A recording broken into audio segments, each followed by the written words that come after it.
Now let us start about the concurrency control in a distributed transaction. Every server manages a set of objects and is responsible for ensuring that they remain consistent when accessed by concurrent transaction. Therefore, each server is responsible for applying a concurrency control to its own objects. The members of a collection of servers of a distributed transactions are jointly responsible for ensuring that they are performed in serially equivalent manner. This implies that if a transaction T is before a transaction U in their conflict access to objects at one of the server, then they must be in that order at all of the server whose objects are accessed in a conflicting manner by both transaction T and U. For concurrency controls, there are three different mechanisms that we can use. In that, first we'll be looking about the locking. In a distributed transaction, the locks on an object are held locally, that is in the same server. The local lock manager has two responsibilities. The local lock manager can decide whether to grant a lock or make a requesting transaction to wait. A local lock manager cannot release any locks until it knows that the transaction has been committed or aborted at all the servers involved in the transaction. The objects remain locked and are unavailable for other transactions during atomic commit protocol, although an aborted transaction releases its lock after first phase of a protocol. As lock managers in a different servers set their lock independently of one another, it is possible that different server may impose different ordering on transactions.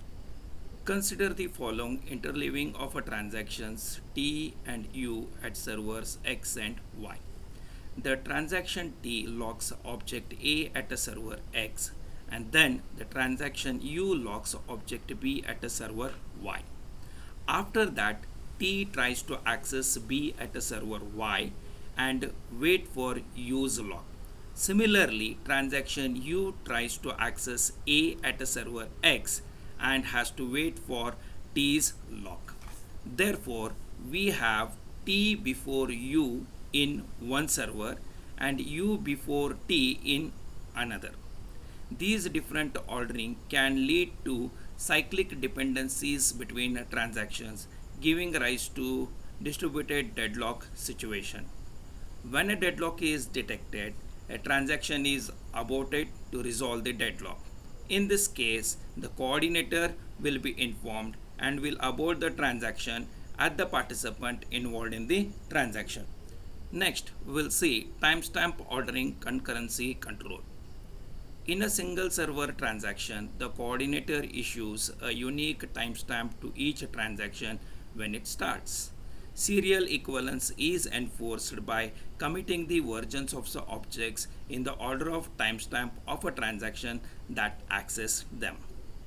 In a distributed transactions, we require that each coordinator issues globally unique timestamp.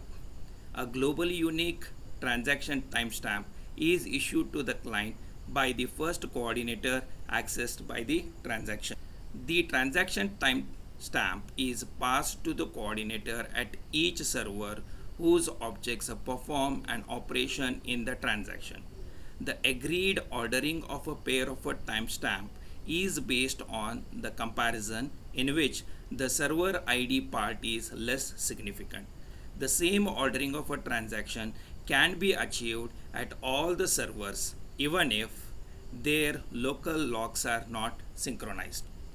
However, for reasons of efficiency, it is required that the timestamps issued by one coordinator be roughly synchronized with those issued by the other coordinators.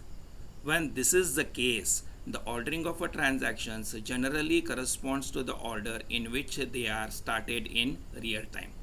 The timestamp can be kept roughly synchronized by the use of synchronized local physical locks. When a timestamp ordering is used for concurrency control, conflicts are resolved as each operation is performed using the timestamp read and write rules. In the resolution of a conflict, it requires a transactions to be aborted. The coordinator will be informed and it will abort the transaction at all the participants. Therefore, any transaction that reaches the client request to commit should always be able to commit and participate in the two-phase commit protocol will normally agree to commit. The only situation in which the participant will not agree to commit is if it has crashed during the transaction. Now, let us discuss about optimistic concurrency control.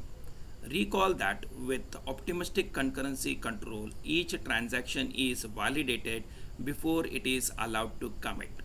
Transaction numbers are assigned at the start of a validation and transactions are serialized according to the order of a transaction numbers.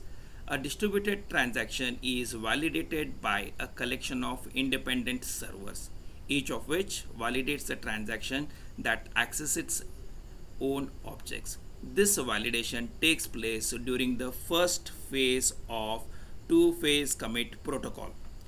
Consider the following interleaving of a transactions T and U which accesses objects A and B at server X and Y respectively. The transactions access the object in the order T before U at a server X and in the order U before T at a server Y. Now suppose that T and U start validation at about the same time, but server X validates T first and server Y validates U first.